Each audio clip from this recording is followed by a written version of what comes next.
Qué bueno que nuevamente estás con nosotros aquí en estos 10 días de oración. Hoy es el día número 4.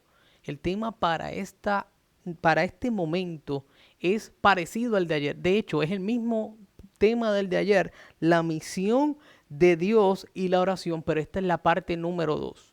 Antes de comenzar, me gustaría que pudiéramos tener una oración.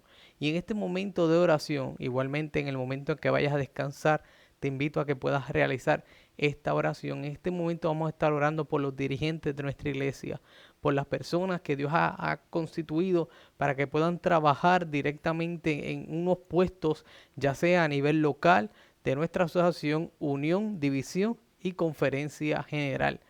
Importante que nosotros mantengamos a estas personas, pastores, directores de jóvenes, directores de demás departamentos, ancianos, para que se mantengan conducidos por Dios. Así que allí donde estás, te invito a que puedas inclinar tu rostro. Oramos. Señor y Padre, venimos ante tu presencia y solicitamos que tu Santo Espíritu sea con aquellas personas que has puesto por delante en tu iglesia. Señor, que no has puesto sobre ellos una carga menor que no sea la de predicar y llevar tu palabra, no tan solo en palabras, sino en acciones. Te pido que con ellos y sus familiares tú siempre seas. De igual manera sé con las iglesias, que tú les puedas bendecir y que en todo momento tu presencia acompañe a cada uno de nuestros hermanos, a donde quiera que vayan, a donde quiera que estén, que tú les puedas bendecir. Gracias por escucharnos y por bendecirnos. En el nombre de Jesús pedimos estas cosas y las agradecemos. Amén. Como ya te comenté, el tema de hoy es la parte número 2. La parte de ayer era la parte 1 y la parte de hoy es la misión de Dios y la oración. Me gustaría que pudieras buscar en tu Biblia el libro de Colosenses, el capítulo 1, los versículos del 3 al 6. Así que en tu Biblia rápidamente busca Colosenses capítulo 1, versículos del 3 al 6. Mi versión dice: siempre orando por vosotros, damos gracias a Dios, Padre de nuestro Señor Jesucristo, habiendo oído de vuestra fe en Cristo Jesús y del amor que tenéis a todos los santos, a causa de la esperanza que os está guardada en los cielos, de la cual ya habéis oído por la palabra verdadera del Evangelio, que ha llegado hasta vosotros, así como a todo el mundo, y lleva fruto y crece también en vosotros desde el día que oísteis y conocisteis la gracia de Dios en verdad. Un poco extenso, pero dice tantas cosas, comenzando con que siempre estaban orando. Ahí en Colosenses, siempre estoy orando por vosotros, comienza diciendo el autor. Y no tan solo siempre estoy orando, sino diciéndote lo que tú has conocido, no lo hemos conocido de cualquier extranjero, no lo hemos conocido de cualquier persona, lo hemos conocido de Dios, que es el Padre de nuestro Señor Jesucristo. Y gracias a nuestro Señor Jesucristo conocemos la gracia, y esa gracia es la gracia de verdad cuando conocemos a Jesús. Y nuestra fe también está envuelta allí. Ahora bien, muy importante recalcar o pensar, como estábamos hablando ayer, que todo este andamiaje de la iglesia para el tiempo de los discípulos y los apóstoles progresaba porque el Espíritu Santo estaba allí. Cabe resaltar que se demuestra de tal forma que en el versículo 4 del capítulo 4 de Hechos dice que las personas, y lo quiero leer para ti, dice: muchos de los que habían oído la palabra creyeron, y el número de los varones era como de 5,000. ¿Qué quiere decir esto? Que en ese momento que la iglesia estaba unida, estaba unánime, estaba orando, tenía el Espíritu Santo trabajando, la gente llegaba y se unía a la iglesia. 3,000 personas se bautizaron en un solo día. Y volviendo al versículo 4, dice que cuando muchos oyeron la palabra, creyeron, se bautizaron, y la suma de los varones, de los hombres, era como de 5,000. Si fuéramos a contar la de las mujeres y la de los niños, llegaríamos aproximadamente a unos 15,000, 20,000 personas que en ese momento creen y se bautizan porque todo lo que habían escuchado lo dieron por cierto. La iglesia estaba trabajando de manera en que todo el mundo que escuchara pudiera conocer a Dios. La iglesia estaba trabajando de tal manera que todo el mundo pudiera conocer a Dios, y no tan solo conocer a Dios, sino decidirse por entregar su vida.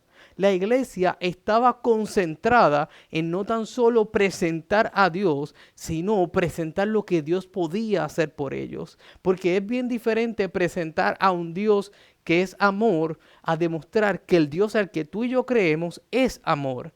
Porque es bien fácil decir Dios es amor y virar y dejar que las personas sigan haciendo lo que están haciendo.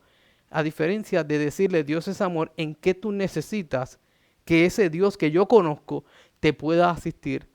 Tú necesitas esto otro. Y allí estaba la iglesia trabajando. La iglesia estaba trabajando para que todo el mundo pudiera ver a Dios, para que todo el mundo pudiera conocer a Dios. Las predicaciones de Felipe en Samaria, los viajes de Pablo, el estudio de la Biblia, el estudio de la palabra de Pedro con Cornelio, fue lo que ayudó a que la iglesia en ese tiempo pudiera básicamente predicar el evangelio a todo el mundo que estaba allí. Nadie se había quedado rezagado porque todo el mundo estaba haciendo algo para la obra de Dios.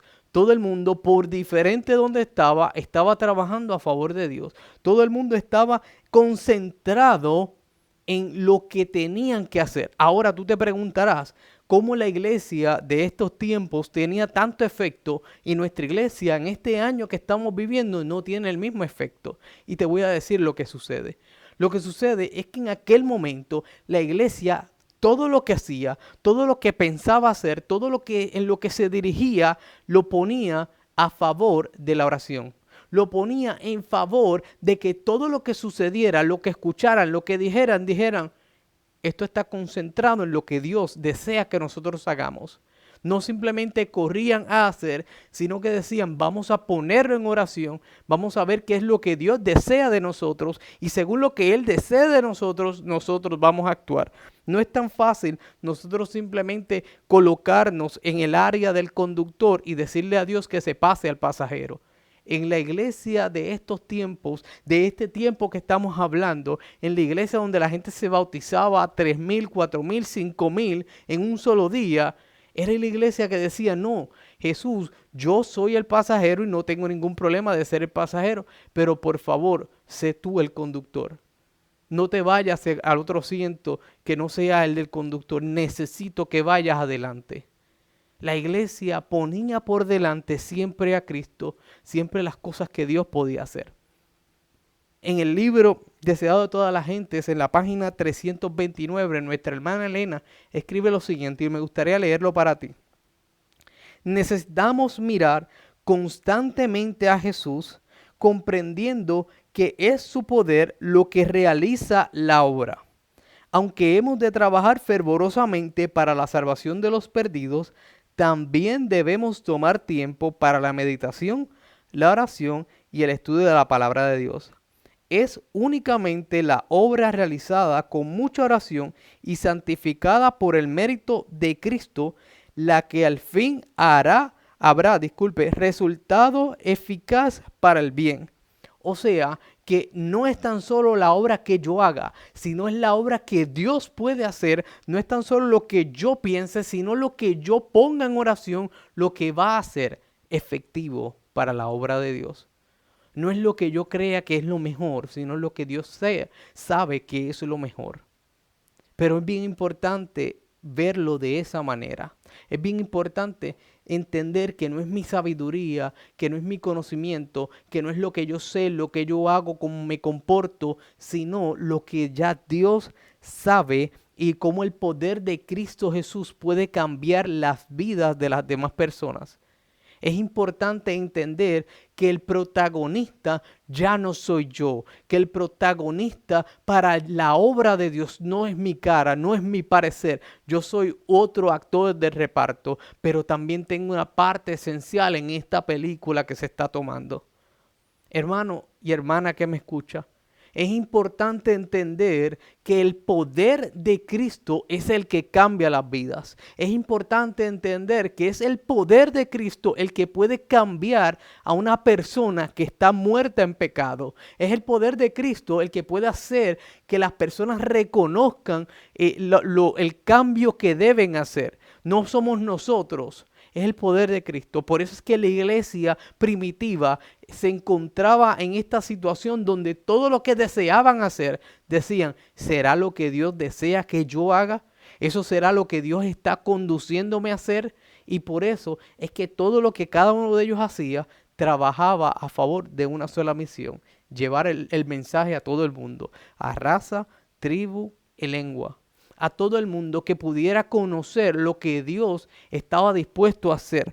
En algún momento has querido que algún familiar, algún amigo, algún vecino, algún hijo, quien tú entiendas, tú has deseado de que esa persona se pueda preparar para el cielo. Si es así, yo te invito a que no te rindas hoy, a que no te rindas y pienses, ay, es que yo no sé si esa persona va a ser tocada por Dios. Yo no sé si esa persona puede llegar a donde Dios. Yo no sé si esa persona realmente quiere conocer a Dios. Hoy no te rindas. Escríbelo en tu celular, escríbelo en una libreta, escríbelo en la Biblia donde tú entiendas. Y cada vez que veas ese nombre, ora por esa persona. Pídele al Señor que toque ese corazón. Pídele al Señor que haga la obra que Él desea hacer en esa vida. Tu trabajo va a ser caracterizar lo que Dios desea que se vea en ti del fruto del Espíritu. Tu trabajo simplemente va a ser representar a aquel que tú deseas que los demás conozcan. Hoy es el momento de poner en acción nuestra petición y decirle, Señor, es necesario que hoy tú toques el corazón y puedas acercar a las personas que te deben conocer a ti. Que lo pongamos en oración. La misión de Dios y de la oración es una, de llevar a las personas a los pies de Cristo. La misión de Dios, nuestra misión y nuestra oración puede ser instrumento primerizo, instrumento principal, instrumento primordial de lo que Dios quiere hacer por la humanidad. Así que hoy, en el momento en que estás viendo, en el momento que estás teniendo este contacto, te invito a que ya no pienses en lo que tú puedes hacer, sino pienses en lo que Dios puede hacer. Piensa en lo que Dios puede realizar. Piensa en el cambio que Dios puede hacer. Y una vez sepas el cambio que Dios puede hacer y puedes realizar en tu vida y en la mía, te darás cuenta de las grandes maravillas que Dios tiene preparadas para nosotros. En los testimonios que siempre hemos estado contando durante estos momentos, quisiera recordarte, o bueno, al menos contarte, un testimonio que está muy cerca a mí. Es una persona que conozco que en el momento de más dificultad de su vida, con unas hijas, caminando, pensando, quería y deseaba entregar su vida a Cristo y no encontraba cómo hacerlo. Simplemente el deseo estaba en su corazón, pero no sabía cómo realizarlo. Y caminando por una calle sola, enfocada en sus cosas, ve que un papel viene volando y choca en su pie. Lo recoge y cuando lo mira, había un número de teléfono, una dirección y arriba decía Iglesia Adventista del Séptimo Día. Y aquella oración, aquella búsqueda, aquel deseo se había vuelto una realidad. Dios estaba llamando a esta persona para que le siguiera en la iglesia, para que le buscara en espíritu y en verdad y para que estuviera y fuera parte de una familia. Hoy te invito a que puedas tú también poner en oración y el deseo que tienes de conocer más a Dios. En este momento me gustaría orar por eso, porque nuestro deseo y nuestro anhelo de conocer más a nuestro Señor Jesucristo sea uno tan fuerte que cada día podamos seguir orando y clamando y pidiéndole a Dios que haga una diferencia en nuestra vida, en nuestro corazón, en nuestro ser. Oramos.